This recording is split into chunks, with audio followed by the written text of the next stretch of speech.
La noche cayó sobre Calabria como un manto negro, y en las montañas ásperas del Aspromonte, un niño de apenas 12 años sostenía un arma con manos que deberían estar sosteniendo juguetes. Sus ojos, sin embargo, ya no tenían la inocencia de la infancia. En ese momento, Giuseppe Mussolino ya no era un niño.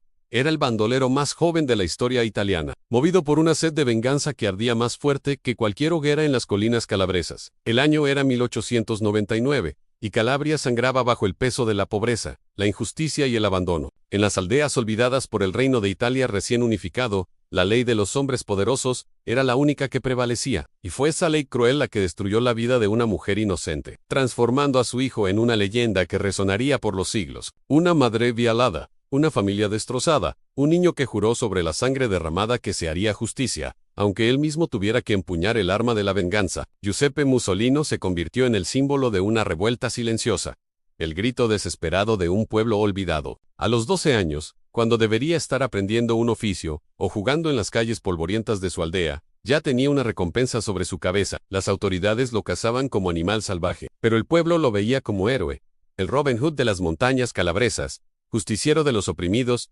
vengador de los sin voz. Su historia desafía todo lo que conocemos sobre infancia, justicia y supervivencia. Como un niño tan joven, logró desafiar todo el aparato policial italiano. ¿Cómo sobrevivió años en las montañas inhóspitas, siempre un paso adelante de sus perseguidores? Y más importante, ¿hasta dónde llega la sed de venganza cuando todo lo que amamos nos es arrebatado violentamente? Esta es la historia real del bandolero más joven de Italia. Un cuento de sangre, honor y redención que cambió para siempre la historia del sur italiano. Porque lo que están a punto de escuchar les helará la sangre y cuestionará todo lo que piensan saber sobre la justicia. Bienvenidos de nuevo al canal. Hoy vamos a sumergirnos en una de las historias más impactantes y controversiales de la historia italiana, la saga de Giuseppe Mussolino, el niño que se convirtió en bandolero a los 12 años para vengar el honor de su madre en la salvaje Calabria, de finales del siglo XIX. Pero antes de comenzar este viaje extraordinario, los necesito. Si estás viendo desde España, México, Argentina, Colombia o cualquier país de habla hispana, déjame en los comentarios desde qué ciudad o país nos estás viendo. Me encanta saber que nuestra comunidad crece por todo el mundo hispanohablante, y cada comentario me motiva a seguir trayéndoles estas historias increíbles. Y si esta es la primera vez que llegas al canal, te doy la bienvenida. Aquí exploramos las historias más fascinantes, oscuras y olvidadas de la historia. Historias reales que parecen sacadas de películas, pero que marcaron la vida de personas de carne y hueso. Así que no olvides suscribirte y activar la campanita para no perderte ningún episodio. Dale like a este video si quieres que sigamos trayendo contenido como este, historias que te hacen reflexionar, que te erizan la piel, que te muestran la complejidad del ser humano en situaciones extremas. Tu apoyo hace toda la diferencia. La historia que les traigo hoy no es para los débiles de corazón. Vamos a adentrarnos en la Calabria del siglo XIX, una tierra olvidada por el gobierno, donde la ley del más fuerte reinaba y donde un niño tuvo que convertirse en hombre de la forma más brutal posible. Vamos a conocer la verdadera historia de Giuseppe Mussolino, y les prometo que nunca olvidarán lo que están a punto de escuchar. Así que ponte cómodo, porque comenzamos ahora. Para entender la historia de Giuseppe Mussolino, primero debemos comprender el infierno en la tierra que era Calabria a finales del siglo XIX, esta región del sur de Italia. La punta de la bota italiana había sido durante siglos tierra de conquista, explotación y abandono. Cuando Italia finalmente se unificó en 1861, las promesas de prosperidad y justicia nunca llegaron al sur. Calabria era una tierra de contrastes brutales. Las montañas del Aspromonte se elevaban majestuosas sobre el mar Mediterráneo, pero entre esos paisajes de postal se escondía una realidad de pobreza extrema. Las aldeas de piedra se aferraban a las laderas como si fueran a caer al abismo en cualquier momento. Los campesinos trabajaban tierras que no les pertenecían, entregando casi toda su cosecha a los terratenientes que vivían en palacios en las ciudades. El gobierno italiano, recién formado y con sede en el norte, veía al sur como un problema a ignorar. No había escuelas, no había hospitales dignos, no había infraestructura. La única presencia del Estado era los carabinieri, la policía, que más que proteger al pueblo, protegían los intereses de los poderosos. Para los calabreses pobres, el gobierno era solo otra forma de opresión. En este vacío de poder, florecían dos fuerzas, la mafia o el brigantaggio. La mafia controlaba el comercio y la tierra, mientras que los brigantes, bandoleros que se echaban al monte, se convertían a veces en símbolos de resistencia. No todos los brigantes eran héroes, muchos eran criminales comunes, pero para el pueblo oprimido, representaban la única forma de justicia posible cuando el Estado te había abandonado. Santo Stefano de Aspromonte, Era una de estas aldeas olvidadas, construida en las alturas. Era un laberinto de callejones estrechos y casas de piedra donde todos se conocían. Aquí, en 1876, nació Giuseppe Musolino en una familia de campesinos pobres, pero respetados. Su padre trabajaba la tierra ajena, su madre cuidaba la casa y los hijos. Eran pobres, sí, pero tenían algo invaluable en esa sociedad honor. El pequeño Giuseppe creció como cualquier niño calabrés de su época, descalzo por las calles polvorientas, ayudando en las tareas del campo desde que tuvo edad para sostener una herramienta. No iba a la escuela, porque no había escuela a la que ir. Su educación era la vida misma, las historias de los ancianos en las noches de verano, las canciones de trabajo en los campos, los códigos no escritos de honor y venganza que regían la vida en las montañas. Pero Giuseppe no era un niño ordinario. Aquellos que lo conocieron de pequeño recordaban sus ojos intensos, su carácter fuerte, su sentido de justicia que parecía desproporcionado para su edad. Cuando veía una injusticia, no podía quedarse callado. Cuando alguien abusaba de los más débiles, algo se encendía en él. Era protector con su madre, de una manera casi feroz, como si intuyera que algún día necesitaría hacerlo. La vida en Santo Stefano seguía el ritmo eterno de las estaciones, las cosechas, las fiestas religiosas, los matrimonios, los entierros.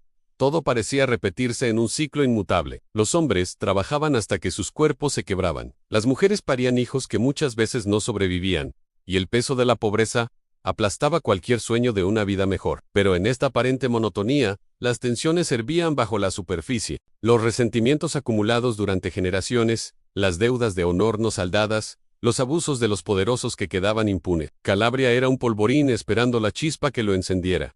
Y esa chispa estaba a punto de saltar. Giuseppe tenía 11 años cuando su mundo comenzó a cambiar. Había dejado de ser un niño, pero aún no era un hombre. Estaba en esa edad incómoda, donde el cuerpo crece más rápido que la comprensión del mundo. No sabía que en menos de un año su infancia terminaría de la forma más brutal posible, y que su nombre quedaría grabado para siempre en la historia de Italia como el bandolero más joven que el país jamás había visto. Era una noche de verano de 1888. Cuando el infierno visitó la casa de los Musolino. Giuseppe tenía 12 años, esa edad donde todavía creemos que nuestros padres pueden protegernos de todo mal. Esa noche aprendió la lección más brutal que un niño puede aprender, aunque hay males contra los cuales nadie puede protegerte, especialmente cuando eres pobre en una tierra sin ley. Su padre había salido esa tarde a trabajar en los campos de un terrateniente, a varias horas de camino. No regresaría hasta el día siguiente. Giuseppe estaba en casa con su madre y sus hermanos menores. La noche caía rápido en las montañas, y su madre preparaba la cena frugal de siempre en pan duro.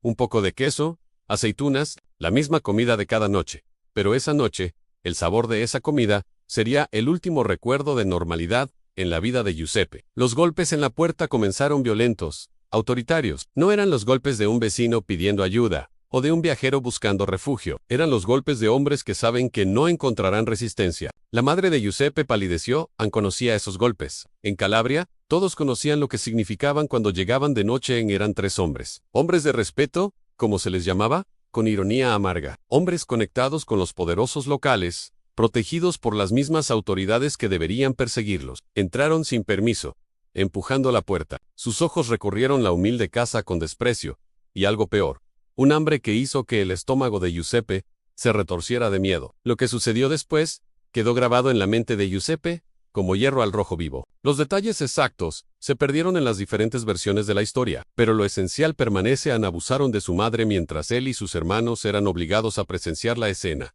Intentó defenderla. Por supuesto, con sus 12 años, y su cuerpo todavía infantil, se lanzó contra esos hombres adultos. Lo golpearon con tanta fuerza que cayó inconsciente. Cuando despertó, los hombres se habían ido. Su madre yacía en el suelo, destrozada física y emocionalmente. Sus hermanos menores lloraban en un rincón. La casa, su hogar, se había convertido en el escenario de una pesadilla. Pero lo peor no era el dolor físico. Lo peor era la certeza absoluta de que no habría justicia. En la Calabria de 1888, denunciar a hombres poderosos no traía justicia, traía más problema. Su madre le hizo jurar que no diría nada, que dejarían pasar el tiempo, que sobrevivirían como siempre habían sobrevivido. Pero algo en los ojos de Giuseppe había cambiado para siempre. La inocencia se había quemado, reemplazada por algo frío y duro. Juró en silencio, pero no juró olvidar. En ese momento, el niño Giuseppe Musolino murió, y nació algo nuevo, algo que las autoridades italianas aprenderían a temer. Los días siguientes fueron un infierno de silencio. Su padre regresó, y lo supo todo sin que nadie dijera una palabra. El peso de la vergüenza y la impotencia Lo destrozó tanto como a su esposa. En esa cultura de honor, no poder proteger a tu familia era peor que la muerte. Pero, ¿qué podía hacer un campesino pobre contra hombres protegidos por el poder? Si denunciaba, terminaría muerto en algún camino. Si se vengaba por su cuenta, sería ejecutado públicamente. Pero Giuseppe no pensaba como un adulto resignado, pensaba como un niño herido que había perdido todo lo que le daba sentido al mundo. No entendía de política, de poder, de las complejidades de la sociedad, solo entendía que habían lastimado a su madre, y que eso no podía quedar sin respuesta. Y así, en su mente de 12 años, comenzó a gestarse un plan que lo convertiría en leyenda. Pasaron semanas, Giuseppe observaba, aprendía, esperaba, descubrió dónde vivían esos hombres, cuáles eran sus rutinas, cuando estaban solos. Consiguió un cuchillo viejo del campo, lo afiló en secreto, hasta que podía cortar el aire. Y una noche, cuando la luna era apenas una uña en el cielo negro, Giuseppe Mussolino salió de su casa para convertirse en el bandolero más joven de Italia. La primera vez que matas a alguien, dicen que nunca eres el mismo. Para Giuseppe Mussolino, esa primera vez llegó en una noche sin luna, cuando todavía no había cumplido 13 años. No era un hombre, ni siquiera un adolescente en el sentido pleno. Era un niño con un cuchillo y un corazón lleno de odio justificado. El primero de los 3 hombres se llamaba Vincenzo. Era el líder del grupo que había violado a su madre,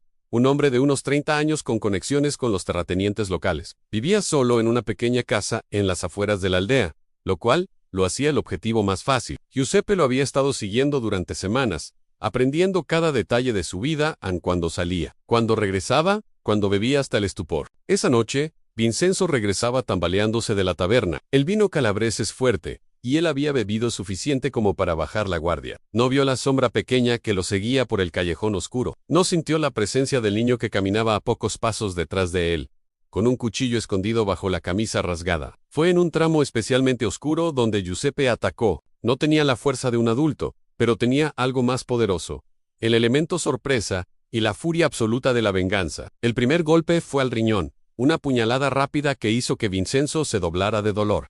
El segundo fue al cuello, el hombre KO, y en sus últimos momentos de conciencia, vio los ojos de un niño brillando con una luz que no debería existir en alguien tan joven. Giuseppe no huyó inmediatamente, se quedó mirando el cuerpo, viendo cómo la vida se escapaba. Esperaba sentir algo, remordimiento, miedo, náusea, pero solo sentía un vacío frío y, extrañamente, alivio. Era uno menos aunque daban 2. Limpió el cuchillo en la ropa del muerto y desapareció en la noche como un fantasma. El cuerpo fue encontrado al amanecer. El pánico se apoderó de Santo Stefano. Los carabinieri vinieron de la ciudad más cercana, hicieron preguntas, amenazaron pero nadie habló. En Calabria, existe un código no escrito en la OMERD. No cooperas con las autoridades, especialmente cuando la víctima era un hombre despreciado. Y aunque nadie lo sabía, aún con certeza, muchos sospechaban quién había sido. Y en el fondo de sus corazones, aprobaban. Giuseppe sabía que el tiempo jugaba en su contra. Los otros 2 hombres estarían ahora alerta, armados, protegidos. Tenía que actuar rápido antes de que lo identificaran. La segunda víctima cayó apenas 3 días después, en circunstancias similares. Esta vez Giuseppe usó una piedra además del cuchillo, golpeando primero la cabeza del hombre cuando salía a orinar en mitad de la noche. Fue más brutal, más sangriento. Algo en Giuseppe estaba cambiando rápidamente. El terror se apoderó de la región. Un asesino misterioso atacaba de noche, silencioso como la muerte misma. Las teorías abundaban. Era un brigante de las montañas, era un espíritu vengador, era un sicario contratado por familias rivales. Nadie imaginaba que era un niño de 12 años movido por la más antigua de las motivaciones, venganza por el honor de su madre. El tercero y último hombre, llamado Antonio, era el más difícil. Era más joven, más fuerte, y ahora estaba aterrado. Se había encerrado en su casa, solo salía de día, y siempre armado. Pero Giuseppe tenía paciencia. Esperó, observó, planeó. 1 semana, 2 semanas. Los carabinieri patrullaban, pero ¿qué podían hacer? No tenían pistas, solo cuerpos. Finalmente, la oportunidad llegó. Antonio tuvo que ir a trabajar a un campo distante, un lugar donde los gritos no serían escuchados. Giuseppe lo siguió, manteniéndose en las sombras, moviéndose entre los olivos como había aprendido jugando de niño. Cuando Antonio se agachó para beber agua de un arroyo, Giuseppe saltó. Esta vez la lucha fue más dura. Antonio era fuerte y luchó por su vida, pero la desesperación de Giuseppe era más fuerte. El cuchillo encontró su marca 1, 2, 3 veces. Antonio cayó al agua, que se tiñó de rojo. 3 hombres muertos en menos de un mes, y el asesino era un niño que apenas alcanzaba el 1,5 metros de altura. Giuseppe Mussolino había completado su venganza, pero su vida como la conocía había terminado, porque finalmente, alguien había hablado. Su nombre comenzó a circular, y los carabinieri venían por él. Cuando los carabinieri llegaron a la casa de los Mussolino para arrestar a Giuseppe, encontraron solo a su madre llorando y a su padre con la mirada perdida. El niño había desaparecido en las montañas de l'Aspromonte, esas montañas que conocía desde que aprendió a caminar. Y así comenzó una de las cacerías humanas más extraordinarias de la historia italiana, a cientos de policías persiguiendo a un niño de 12 años, que parecía ser un fantasma. Giuseppe no estaba solo completamente. En las montañas calabresas existía toda una red de pastores, carboneros y campesinos que vivían en los márgenes de la sociedad.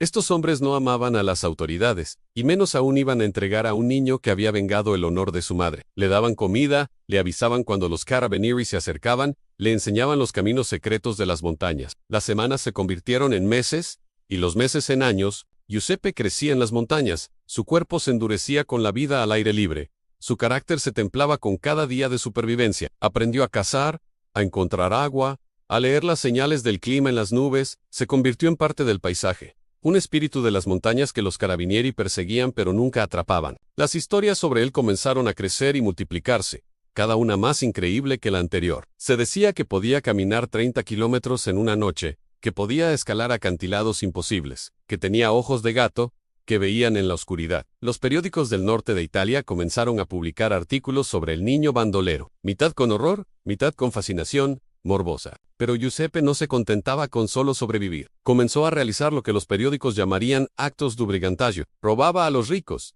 especialmente a aquellos terratenientes, conocidos por abusar de los campesinos. Dejaba el dinero en las puertas de las familias pobres en mitad de la noche. Era como un Robin Hood calabrés, excepto que este Robin Hood había comenzado su carrera a los 12 años y sus manos ya estaban manchadas de sangre.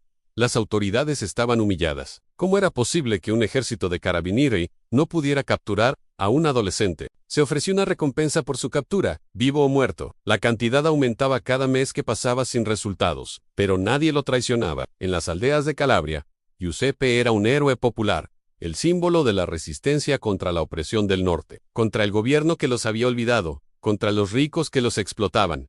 Giuseppe desarrolló un código personal, no mataba sin razón. Sus objetivos eran siempre aquellos que, en su mente, merecían el castigo en abusadores, explotadores, corruptos. Se veía a sí mismo no como un criminal, sino como un justiciero en una tierra sin justicia. Y el pueblo, en gran medida, estaba de acuerdo con él. Hubo momentos en que estuvo cerca de ser capturado. Una vez, los carabinieri rodearon una cueva donde se rumoreaba que se escondía. Organizaron un asedio que duró 3 días, pero cuando finalmente entraron, solo encontraron cenizas frías de una hoguera. Giuseppe había escapado por un pasaje secreto que solo los locales conocían, guiado por pastores que arriesgaban su propia libertad para salvarlo. Con cada escape imposible, su leyenda crecía. Los niños de las aldeas jugaban a ser Mussolino, corriendo por las calles y escondiéndose de los carabinieri imaginarios. Las madres contaban su historia como un cuento de hadas oscuro antes de dormir. Los poetas populares componían canciones sobre sus hazañas. Giuseppe Mussolino se había convertido en algo más que un hombre, era un mito viviente. Pero Giuseppe mismo estaba cansado. La vida en las montañas era dura, incluso para alguien que la conocía tan bien. El invierno en el Aspromonte es brutal, con nieve y vientos helados. Pasaba noches temblando en cuevas, comiendo lo que podía cazar o robar. Las heridas no sanaban bien. Las enfermedades lo debilitaban. Por mucho que el pueblo lo viera como un héroe invencible, él sabía que era solo un joven agotado, que llevaba demasiado tiempo huyendo. Y entonces, en 1901, después de 3 años en las montañas, Giuseppe Mussolino tomó una decisión que sorprendería a todos. Cansado, enfermo, y quizás buscando finalmente algún tipo de paz, decidió entregarse, pero no a cualquier autoridad. Exigió entregarse directamente a un juez en un juicio público. Quería contar su historia. Quería que Italia supiera por qué un niño de 12 años se había convertido en bandolero. Quería que su venganza fuera escuchada y juzgada, no simplemente ejecutada en silencio. El juicio de Giuseppe Mussolino en 1902 fue uno de los eventos más seguidos en la historia judicial italiana de la época. Periódicos, di toda Italia, e incluso de otros países europeos, enviaron corresponsales a Calabria para cubrir el proceso. El público quería ver con sus propios ojos al legendario bandolero que había eludido a las autoridades durante años. Lo que encontraron los sorprendió en un joven delgado de apenas 16 años, con ojos que parecían mucho más viejos que su rostro. Giuseppe entró a la sala del tribunal con la cabeza alta. No mostraba arrepentimiento, pero tampoco arrogancia. Tenía la dignidad tranquila de alguien que ha hecho lo que creía correcto, sin importar el costo. Cuando le pidieron que declarara como se declaraba, Su respuesta fue simple y directa. Culpable de hacer justicia, cuando el Estado no la haría, el fiscal presentó un caso devastador. 3 asesinatos brutales, múltiples robos, resistencia a la autoridad, pedía la pena de muerte. Pero entonces llegó el turno de la defensa, y el abogado de Giuseppe, un hombre de Nápoles que había tomado el caso pro bono, conmovido por la historia, a menos se untó toda la verdad: la violación de la madre, el abandono del Estado, la imposibilidad de obtener justicia por medios legales. El tribunal quedó en silencio mientras se revelaban los detalles. La madre de Giuseppe fue llamada a testificar, y su testimonio partió corazones. Confirmó todo: la violación, la identidad de los perpetradores, el hecho de que había suplicado a Giuseppe que no hiciera nada, porque sabía que no habría justicia para gente como ellos. Sus lágrimas eran reales, su dolor evidente. Incluso, el juez tuvo que hacer una pausa en el procedimiento. Los 3 hombres que Giuseppe había matado resultaron tener historias oscuras. Investigaciones posteriores revelaron que no era la primera vez que abusaban de mujeres en la región. Había otras víctimas que nunca habían denunciado por miedo. El caso de Giuseppe expuso la podredumbre del sistema, cómo los poderosos podían hacer lo que quisieran, mientras los pobres solo podían sufrir en silencio. El debate en la sala del tribunal se convirtió en un debate sobre la naturaleza misma de la justicia. ¿Tenía derecho un niño a vengarse cuando el sistema legal lo había fallado completamente? ¿Era Giuseppe un criminal o una víctima que se vio forzada a tomar medidas extremas? ¿Dónde termina la legítima defensa del honor y comienza el asesinato a sangre fría? El veredicto, cuando finalmente llegó, fue complejo. Giuseppe fue declarado culpable de asesinato, pero el tribunal reconoció las circunstancias atenuantes extremas, en lugar de la pena de muerte. Fue sentenciado a cadena perpetua con la posibilidad de reducción de sentencia por buen comportamiento. Algunos lo vieron como injusto, demasiado severo para un niño que solo buscaba justicia. Otros lo vieron como demasiado indulgente para un asesino múltiple. Giuseppe fue enviado a la prisión de Regina Coeli, en Romanali. Pasaría los siguientes años de su vida, transformándose lentamente de adolescente a adulto dentro de las paredes de piedra. Los periódicos seguían su caso, actualizando periódicamente sobre su condición. Se decía que leía vorazmente, que aprendió a escribir en prisión, que mantenía la misma dignidad tranquila que había mostrado en el juicio. Su caso provocó cambios. El gobierno italiano, avergonzado por la atención internacional sobre las condiciones en el sur, comenzó a implementar reformas. No fueron suficientes, ni mucho menos, pero fueron un comienzo. Se establecieron más estaciones de carabinieri, se nombraron jueces más independientes, se prometió mayor atención a los crímenes contra las mujeres. Giuseppe Mussolini, el niño bandolero, había logrado lo que décadas de políticos no habían conseguido: poner atención real en Calabria. En prisión, Giuseppe recibía cartas de toda Italia. Algunas lo maldecían como asesino, otras lo alababan como héroe. Algunas eran de mujeres que habían sufrido abusos similares, y que veían en él un símbolo de resistencia. Giuseppe respondía a algunas, siempre con la misma mesura, nunca glorificando la violencia, pero nunca arrepintiéndose de haber vengado a su madre. Los años pasaron. Giuseppe cumplió 15 años de su sentencia antes de que le otorgaran libertad condicional en 1917 Entonces tenía 31 años. Había pasado más tiempo en prisión que en libertad desde los 12 años. El mundo había cambiado. Italia estaba en medio de la Primera Guerra Mundial. La Calabria de su infancia ya no existía de la misma forma. Regresó a Santo Stefano, a la casa de su madre, ahora anciana. Vivió el resto de sus días en silencio, trabajando la tierra como su padre antes que él, nunca hablando de sus años como el bandolero más joven de Italia. Murió en 1956, a los 70 años, llevándose consigo los detalles finales de su extraordinaria historia. La historia de Giuseppe Mussolini nos obliga a hacer preguntas incómodas sobre la justicia, la venganza y los límites de la infancia. ¿Era un héroe o un asesino? ¿Un símbolo de resistencia o simplemente un producto de un sistema brutal que convirtió a un niño en un instrumento de violencia? La verdad, como siempre, es más compleja que cualquier respuesta simple. Lo que es innegable es que Giuseppe fue una víctima antes de ser un victimario. Un niño de 12 años no debería tener que empuñar un cuchillo para defender el honor de su madre. No debería tener que convertirse en bandolero porque el Estado lo ha abandonado. Su historia es un testimonio del fracaso espectacular de la Italia de finales del siglo XIX en proteger a sus ciudadanos más vulnerables. Y aunque sus métodos fueron brutales, su motivación era profundamente humana: el amor por su madre y el deseo de justicia en un mundo injusto. Hoy, más de 100 años después, Giuseppe Mussolini sigue siendo recordado en Calabria, no como un criminal, sino como un símbolo de una época oscura, que afortunadamente quedó atrás. Su historia nos recuerda que cuando fallamos en crear sistemas de justicia que funcionen para todos, especialmente para los más vulnerables, creamos las condiciones para que nazcan los Giuseppe Mussolinos.